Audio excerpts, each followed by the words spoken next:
Welcome to Odd Sharks coverage of the 2020 United States presidential election. That's right, we don't only do sports here, we do everything that you can bet on. And believe it or not, the election is quite popular when it comes to sports books. So, in order to delve a little deeper into that today, I've brought everybody's favorite Odd Shark personality, Harry Gagnon, to the show. Harry, how's it going, man? What's up, pal? We do everything around here, huh? Exactly. What don't we do?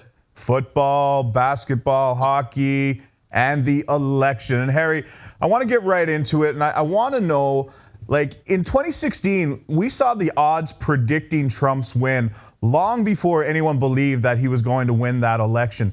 What can we learn about betting odds in terms of them versus, say, the polls that we see on TV all the time? You know what, Chris? The polls don't mean much at all. It's, however, something, it's something for the media, basically, just to talk about constantly all the time. They have jobs to do. It's constantly this, that, and the other in the polls. But look, everybody had Hillary winning in 2015. How'd that pan out? And seriously, when Trump won, if you saw his face and everything afterwards, he didn't believe he won either. So, I don't know. It's a media thing, and that's the way it's going to be, and that's the way it's always has been. Well, I kind of look at it like with polls, you're asking someone for their opinion. With betting, people are putting their money on it, and people aren't going to lie with their money. And I think that's really interesting to notice. And I guess that you can see some sort of crossover there with that and the sporting world too. Oh yeah, look, I'm looking at when the polls come out and they say this person or that person, whatever, is got winning this sort of state. Trump, I've been monitoring these odds for quite some time. For 6 months now, he was at minus like 500 to be the president. Now it's come down. He's at like plus 110, I think, now to be president in 2020. So a lot of Democratic sides are siding with those type of people that they want to be nominated.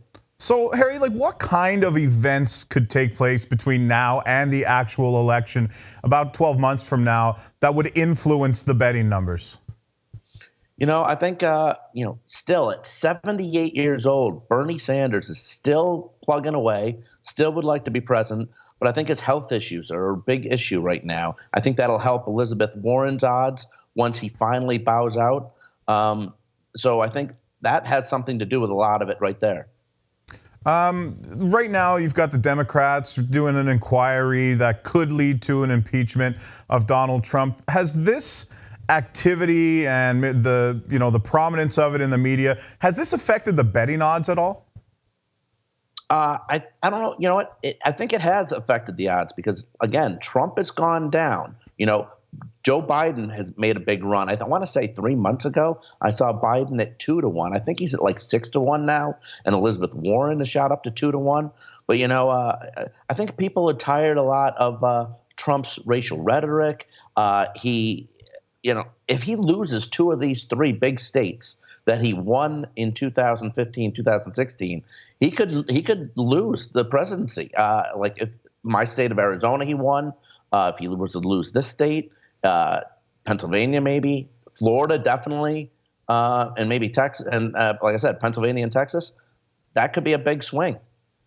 So who do we see right now? Which Democratic candidate is kind of leading the way in terms of being that party's nominee? And is it the same, is the person who's leading the Democratic odds also number 2 on the presidential odds?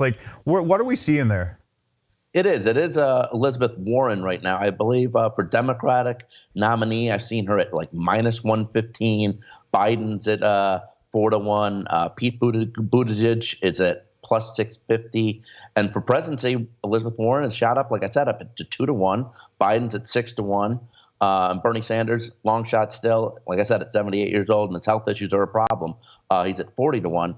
But you know what? I'm not going to side here with Warren a little bit. I'm going to take the next favorite on the Democratic side. I'm going to take Joe Biden. He's an even-keeled, tempered guy. He's been an employee for 30 years in the Senate. He's been a great guy and a great leader in this country, and I think people will side with him. Do you have any thoughts? One of the things for me when it comes to this is if you're going to beat Donald Trump, you have to be willing to play his game because you know what his strategy is going to be. Do you think that the Democrats need to present maybe more of a united front than they do attacking each other in these debates and going back and forth? Do you think they really need to have a really strong, solid candidate in place that everybody can get behind? Look, the debates in 2015 were, if you really want to go crazy, they were hilarious. What Trump was doing on his side to just putting down everybody. And I know that's the way, I know, Chris, like you just said, that's the way the game is played. But I think they have to be united here. If people want Trump out, you can't just be condemning everybody for every little thing. You got to be united and band as one. If the Democrats really want to be president in 2020, that's what you have to do. You can't throw out all the jargon and all the bad things that everyone's doing and the stuff that they're not siding with. You have to band together if you're going to beat Trump. And I don't care either way. I'm just saying I think that's what you have to do. And if you're betting the Democratic side, that's what I think you have to hope for in the end. So you're saying take the longer shot with Joe Biden because these numbers are still fluctuating a lot right now, right? If we're talking from a betting perspective in terms of value for an Elizabeth Warren or for Donald Trump, it's about 1-to-1.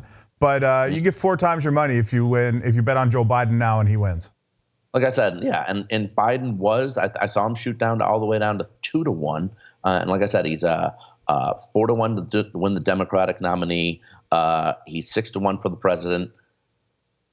I think he can do it. I think he's a solid play here. Okay. All right, Harry, thanks so much. I know this isn't what we normally talk about when it comes to politics, but, last time around we saw an absolutely huge interest in the United States election and betting and people going to sports books and placing actual money on these things. So we'll get together a few more times over the next year and talk about this some more. Sure. Did any of these nominees actually play football? Did any of them play football? I think... Maybe we could go that way. Maybe we can get on the bandwagon if they did, but I don't think anybody did. But it'd be nice if they did. But we'll roll with it from here. Andrew Yang didn't win the Heisman somewhere along the way. Right. By the way, his odds aren't too bad. 12-to-1 to win the Democratic nominee. Okay, well, the important thing is, folks, we put this information out, and it's not just for fodder. You can put your actual money down on this.